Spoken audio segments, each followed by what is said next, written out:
చేసుకుంటున్నానండి. చిన్న ప్రార్థన చేసుకుందాం. మహాపరిశుద్ధుడా, ప్రేమగల మా తండ్రి, దయగల మా ప్రభువా, నీ బంగారు పావన పాదములకు వేలాది స్తోత్రములు తండ్రి. తండ్రి, ఇక్కడ నిలబెట్టి ఉన్న నన్ను నేను నిమిత్త మాత్రాలని, నాకైతే ఏం మాట్లాడాలో కూడా తెలియదు దేవా. మీరే నా నోటిని బూరగా వాడుకొని ఏ హృదయానికి ఏ వాక్యం కావాలో మీరే సహాయం చేయండి. వినగలిగే చెవిని, గ్రహింపగలిగే మనస్సుని మా సంఘానికి దయచేయమని నజరేయుడైన యేసు క్రీస్తు అతి పరిశుద్ధమైన నామములో అడిగి వేడుకను పొందుకొని నామ తండ్రి, ఆమేన్. యోహాను సువార్త 5వ అధ్యాయము 24వ వచనం. నా మాట విని నన్ను పంపిన వాని యందు విశ్వాసం ఉంచువాడు నిత్య జీవము కలవాడు, వాడు తీర్పులోనికి రాక మరణములో నుండి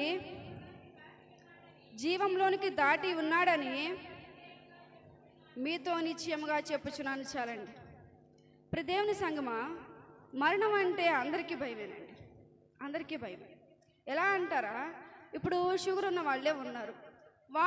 వాళ్ళకున్న షుగర్ లెవెల్స్ని బట్టి వాళ్ళు తీసుకునే ఫుడ్లో ఎంతవరకు షుగర్ అనేది ఉండాలి, లేకపోతే అసలు ఎంతవరకు ఉండకూడదు అని వాళ్ళు చూసుకొని వాళ్ళ ఫుడ్ తీసుకుంటారు. అవునా కాదా? అంతే కదా? అలానే ఇప్పుడు బీపీ ఉన్న వాళ్ళు ఉన్నారు.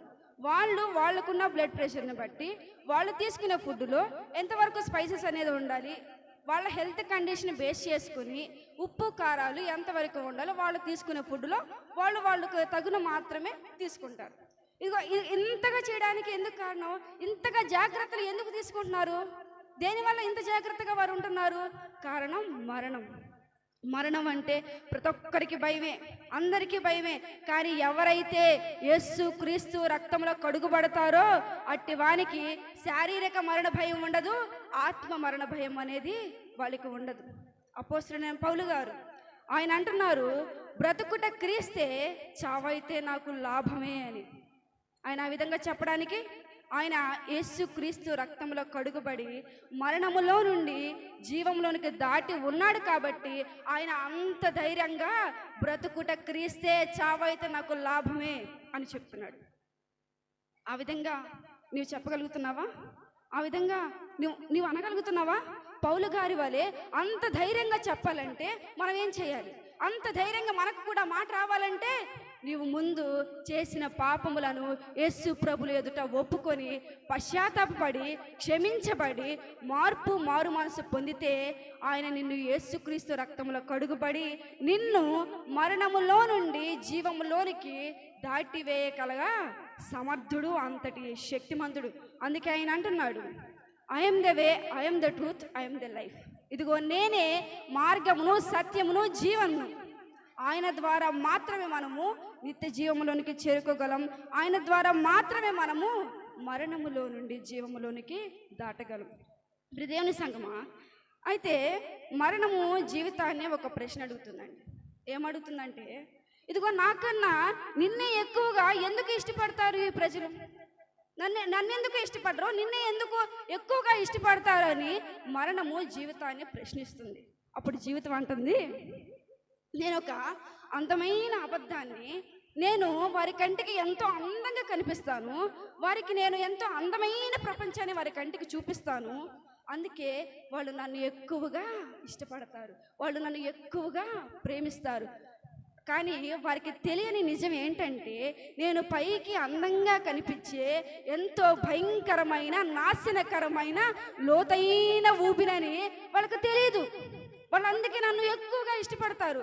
కానీ నువ్వు చేదైన నిజానివి కాబట్టి, నేను అందరూ పొందవలసిందే కాబట్టి, నువ్వు అందరికీ సంప్రాప్తం అవుతావే కాబట్టి నిన్ను ఇష్టపడరు అని చెప్పి మరణానికి జీవితం చెప్తుంది. నిజమే కదండి? అంతే కదా? అవునంటారా కాదంటారా? నిజమే.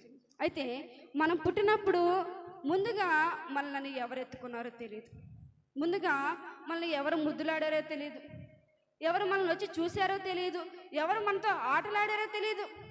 అలానే మనం చనిపోయిన తర్వాత కూడా ఎవరెవరు మన దగ్గరికి వస్తారో తెలియదు, ఎవరు మనల్ని మోస్తారో తెలియదు, ఎవరు మనల్ని సమాధిలో పెడతారో తెలియదు. ఇదిగో ఎప్పుడు ఉంటామో ఎప్పుడు పోతామో తెలియని ఈ జీవితంలో ఎన్నో పగలు, ఎన్నో ద్వేషాలు, కోపాలు, కక్షలు, అసూయలు, వీటన్నిటితో ఈ శరీరము నిండిపోయి ఉంది. ఇది కాదండి, ఇది కాదు. బ్రతికినన్ని రోజులు, ఎంతకాలం బ్రతికితే అంతకాలం మనుషులందరితో క్రీస్తు ప్రేమను కనుపరిచి సృష్టికర్త అయిన దేవుని నమ్మి ఆయన మాట విని జీవించినట్లయితే, ఆయన మాట ప్రకారం మనం జీవించినట్లయితే మరణములో నుండి జీవములోనికి మనం దాటగలము. అయితే ప్రియ దేవుని సంగమా, కీర్తన గ్రంథము 89వ అధ్యాయము 48వ వచనం. కీర్తనల గ్రంథము 89వ అధ్యాయము 48వ వచనం. మరణము చూడకుండా బ్రతుకు నరుడెవరు చాలండి. ప్రియదేవుని సంగమా, మీలో హైదరాబాద్ చూసిన వాళ్ళు ఎంతమంది అండి? హైదరాబాద్ చూసిన వాళ్ళు ఎంతమంది? Just raise the hands. ఎవరెవరు ఉన్నారు? ఓకే. ఢిల్లీ చూసిన వాళ్ళు? ఢిల్లీ చూసిన వాళ్ళు లేరు. పోనీ అమెరికా చూసిన వాళ్ళు లేరు. ఇదిగో ఒక్కొక్కరు ఒక్కొక్క ప్రదేశాన్ని చూసిన వాళ్ళు ఉన్నారు. కొందరు చూసిన ప్లేస్ని ఇంకొందరు చూడకుండా ఉన్నారు. కానీ మరణం అలా కాదు. మరణం అలా కానే కాదు.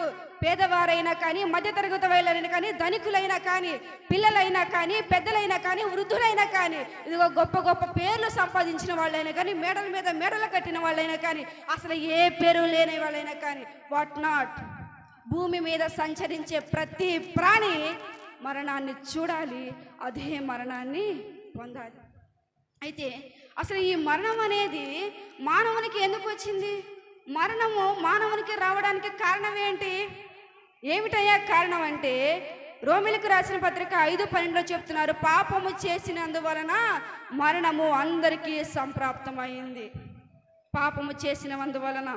అందుకే ప్రసంగి 11:9 అంటున్నారు, యవనుడా నీ యవన కాలమందు సంతోషపడము, యవనుడా నీ యవన కాలమందు నీ హృదయమును సంతుష్టిగా ఉండనిమ్ము, నీ కోరిక చొప్పున, నీ దృష్టి యొక్క ఇష్టము చొప్పున ప్రవర్తింపుము.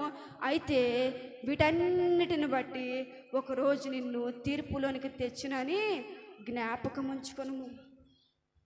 ఓ మానవుడా, ఓ మనిషి, నీకే చెప్తున్నాడు. ఇదిగో నువ్వు నీ జీవించే జీవితకాలం అంతటిలో నువ్వు ఎన్ని సంవత్సరాలు బతుకుతావో అన్ని సంవత్సరాల్లో నీ ఇష్టానుసారంగా నువ్వు నీకెట్లా నచ్చితే అట్లుండు. తింటావో, తిరుగుతావో, తాగుతావో, జల్సాగా ఉంటావు. ఎట్లా పడితే అట్లా ఉండు. దేవుడు అంటే భయం భక్తి లేకుండా ఉంటావా? ఉండు. దేవుని మాట అంటే లెక్క లేకుండా ఉంటావా? ఉండు. అయితే వీటన్నిటిని బట్టి ఒక రోజున నిన్ను తీర్పులోనికి తెచ్చినని మాత్రం జ్ఞాపకం ఉంచుకొనుము. కంటిని చేసిన వాడు కానకుండా ఉండునా? చెవిని చేసిన వాడు వినకుండా ఉండునా? ఇదిగో నువ్వు చేసిన పాపాలు, నువ్వు రహస్యంగా చేసిన పాపాలు, చీకటి గదిలో కూర్చొని నన్నెవరు చూడట్లేదులే, నేను చేసేది ఎవరికి తెలియదులే అని నీవు నీకు ఇష్టం వచ్చిన పాపపు క్రియలు నువ్వు చేస్తూ ఉన్నావా? ఇదిగో చూడు, నీకే చెప్తున్నాడు నా తండ్రి. ఇదిగో ఆయన న్యాయాధిపతి, తీర్పు తీర్చే ఆ గొప్ప దేవుడు ఆకాశం అంతా కన్ను వేసుకొని నువ్వు చేసే పాపాలు, నువ్వు రహస్యంగా చేసే పాపాలను ఆయన చూస్తూ ఉన్నాడు. నువ్వు ఏ ఏ పాపాలు అయితే ఎవరికి తెలియదులే అని చెప్పి చీకటి గదిలో కూర్చొని చేస్తున్నావో అవన్నీ ఆయన చూసేసాడు. చేసిన పాపాలు, చేసిన రహస్య పాపాలు, నువ్వు చేసిన ప్రతి క్రియను ఆయన చూశాడు. వాటన్నిటికీ ఒకానొక రోజున తగిన తీర్పు తీరుస్తున్నాడు, తగిన జీతం ఇస్తున్నాడు. మా తల్లి లేగవమ్మా, తగిన జీతం ఇస్తున్నాడు. ఆయన చేసిన ప్రతి కార్యానికి జీతం ఇవ్వడానికి, ప్రతి దానికి ప్రతిఫలం ఇవ్వడానికి నా తండ్రి సిద్ధంగా ఉన్నాడు. అయితే ప్రియ దేవుని సంగమా, మరణం అందరికీ సంభవిస్తుంది. మరణం అందరికీ ఉంది దేవుని సంగమా. కానీ ఆత్మీయ మరణం ఒకటి ఉంది, జీవం అనేది ఒకటి ఉందని తెలుసుకోండి. పౌలు గారు తెలుసుకున్నారు. అందుకే ఆయన అంటున్నాడు, రోమీలకు రాసిన పత్రిక 7వ అధ్యాయము 24వ వచనం. రోమీలకు రాసిన పత్రిక 7వ అధ్యాయము 24వ వచనం. అయ్యో నేనెంత దౌర్భాగ్యుడను, ఇట్టి మరణమునకు లోనకు శరీరము నుండి నన్నెవడు విడిపించును? చాలండి. నేనెంత దౌర్భాగ్యుడని, ఇట్టి మరణానికి లోనకు శరీరం నుండి నన్నెవడు విడిపించును? అయ్యో నేను ఎంతో ఘోర పాపిని, ఎంతో పాప క్రియలు చేసి ఉన్నాను, ఎంతో పాపంలో నేను ఉన్నాను, నన్నెవరయ్యా ఈ పాపాల నుంచి విడిపించేదని చెప్పి ఆయన ఎంతగానో వేదన పడుతున్నాడు. ఇదిగో ఇట్టి మరణానికి లోనకు ఈ శరీరం నుండి నన్ను ఎవరు కాపాడుతారు, నన్ను ఎవరు విమోచిస్తారు, నాకు ఎవరు విడుదలనిస్తారు, నన్ను ఎవరు రక్షిస్తారని చెప్పి పౌలు గారు ఎంతో వేదన పడుతున్నారు. ఎవరయ్యా మనల్ని పాపాల నుంచి విడిపించేది, ఎవరయ్యా మనకు రక్షణనిచ్చేది, ఎవరయ్యా మనకి విముక్తినిచ్చేది అంటే రోమీలకు రాసిన పత్రిక 8వ అధ్యాయము మొదటి 2 వచనాలు చదవండి. కాబట్టి ఇప్పుడు క్రీస్తు యేసునందున్న వారికి ఏ శిక్షా విధియు లేదు. క్రీస్తు యేసునందు జీవమిచ్చు ఆత్మ యొక్క నియమము పాప మరణముల నియమము నుండి నన్ను విడిపించెను. ఎట్లనగా ధర్మశాస్త్రము దేనిని చేయజాలకపోయెను, దానిని దేవుడు చేసెను. ఏంటండి, ఎవరు మనల్ని విడిపించేది? క్రీస్తు యేసునందున్న వారికి ఏ శిక్షా విధియు లేదు.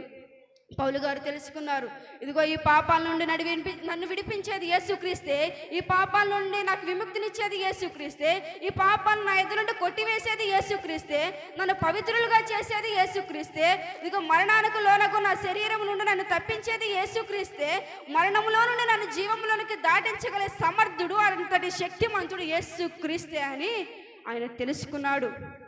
అదిగో ధర్మశాస్త్రము దేనినైతే చేయజాలకపోయినో దానిని దేవుడు చేసిను అని చెప్పి ఆయన తెలుసుకున్నాడు. మరి ఈ రాత్రికాల సమయమున నీవు తెలుసుకున్నావా?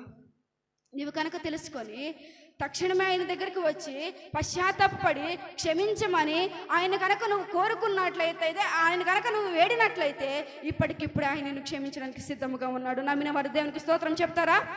హల్లెలూయా.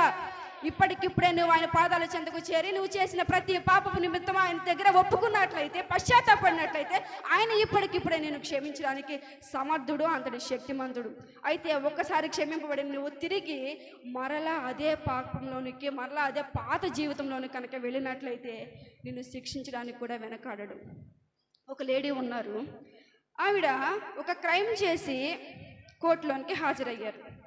అయితే ఆవిడకి శిక్ష పడే సమయానికి ఎవరో తెలియని ఒక వ్యక్తి వచ్చి ఆవిడ తరపున ఉండి కేసు వాదించి తనకు శిక్ష పడకుండా, తను ఆ శిక్ష అనుభవించకుండా ఆవిడని సేవ్ చేస్తాడు.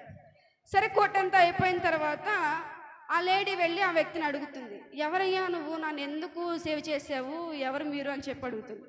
ఆ వ్యక్తి ఏమి మాట్లాడకుండా అక్కడి నుంచి వెళ్ళిపోతాడు మౌనంగా. అయితే ఇంకొంతకాలానికి ఆవిడ మరలా ఇంకొక క్రైమ్ చేస్తుంది, మరలా కోర్టుకి వస్తుంది. అదే కోర్టులో జడ్జి సీట్లో ఆ వ్యక్తిని చూస్తుంది. ఆ వ్యక్తిని చూసి అతని దగ్గరికి వెళ్ళి అడుగుతుంది, ఎవరు మీరు, అప్పుడు మీరు ఎందుకు నన్ను కాపాడారు, నేను మరలా వచ్చాను కదా, ఇప్పుడు కూడా మీరు నన్ను రక్షిస్తారా, ఇప్పుడు కూడా మీరు నన్ను సేవ్ చేస్తారని చెప్పి ఆ వ్యక్తిని ఈ లేడీ వెళ్ళి అడుగుతుంది. అప్పుడు ఆయన అంటాడు, నువ్వు ఇంతకు ముందు వచ్చినప్పుడు నేను లాయర్ని, అప్పుడు నువ్వు దోషమైనప్పటికీ, నువ్వు పాపం చేసి ఉన్నప్పటికీ, నువ్వు అతిక్రమం చేసి ఉన్నప్పటికీ దోషమైన నీ పట్ల నేను కేసు వాదించి అందులో నుండి నేను నిన్ను విడిపించాను, నీకు శిక్ష పడకుండా నేను నిన్ను కాపాడాను. కానీ ఇప్పుడు నేను జడ్జిని, నువ్వు చేసిన ప్రతి తప్పుకి నీకు శిక్ష పడేలాగా చూస్తాను. ఎందుకంటే అప్పుడు నేను లాయర్ని, అప్పుడు నేను నీ రక్షకుడిని, కానీ ఇప్పుడు నేను తీర్పు తీర్చేవాడిని, నా తీర్పు ఎప్పుడు న్యాయంగానే ఉంటుంది. ఒకప్పుడు నీ రక్షకుడిని, ఇప్పుడు నేను నీకు తీర్పు తీర్చేవాడిని అని చెప్పి అంటున్నారు. దేవుని సంగమా, అదేవిధంగా మారు మనసు పొందిన నీవు, క్షమించబడిన నీవు, లోకంలోంచి వేరు చేయబడిన నీవు కొంతకాలం వరకు భక్తిలో బాగానే ఉన్నావు, కొంతకాలం వరకు దేవుని ఆలయానికి బాగానే వచ్చావు, కొంతకాలం వరకు దేవునిలోనే బాగానే ఉన్నావు, ప్రార్థనలు చేస్తున్నావు, వాక్యాలు చదువుతున్నావు, ఆయనలో ఎదుగుతున్నావు. కానీ ఒకానొక సమయానికి తిరిగి మరలా నువ్వు అదే లోకంలోనికి వెళ్ళిపోయావు. అదే లోకం మీద ఇచ్చలు, లోకం మీద కోరికలు చావక నువ్వు అదే లోకంలోనికి మరలా తిరిగి వెళ్ళిపోయావు. అదిగో నీకే చెప్తున్నాడు, ఒకప్పుడు నిన్ను క్షమించిన ఆ దేవుడే, ఒకప్పుడు నీ పాపాల నుంచి విడిపించిన ఆ దేవుడే, ఒకప్పుడు నిన్ను పవిత్రులుగా చేసిన ఆ దేవుడే రేపటి రోజున నువ్వు చేసిన ప్రతి పాపానికి, నువ్వు చేసిన ప్రతి కార్యానికి నీకు తగిన శిక్ష వేయడానికి కూడా సమర్థుడు. ఈ విషయం పట్ల జాగ్రత్తగా ఉండండి ప్రియ దేవుని సంగమా. అయితే హేబేలు నుంచి ఆఖరి పరిశుద్ధ మానవుల వరకు జీవ పునరుద్ధానం, కయ్యూను మొదలుకొని ఆఖరి మానవుని వరకు తీర్పు పునరుద్ధానం. ఇదిగో నీవు జీవ పునరుద్ధానంలో ఉండాలా లేక తీర్పు పునరుద్ధానంలో ఉండాలా అనేది మీరే నిర్ణయించుకోండి. అది మీ చాయిస్కి వదిలేస్తున్నాను. అయితే నిత్య జీవంలోనికి మనం దాటాలంటే ఏం చేయాలి, నిత్య జీవంలోనికి మనం చేరుకోవాలంటే ఏం చేయాలి? యోహాను సువార్త 17వ అధ్యాయము 3వ వచనం. అద్వితీయ సత్యదేవుడైన నిన్నును నీవు పంపిన యేసుక్రీస్తును ఎరుగొట్టయే నిత్య జీవము చాలమ్మా. ఏమంట? అద్వితీయ సత్యదేవుడైన నిన్నును ఎరుగొట్టయే నిత్య జీవం. ఏ విధంగా నువ్వు యేసుక్రీస్తు ప్రభుల వారిని తెలుసుకుని ఉన్నావు? ఏ విధంగా మీరు ఎరిగి ఉన్నారు చెప్పండి? ఏ విధంగా ఎరిగి ఉన్నారు?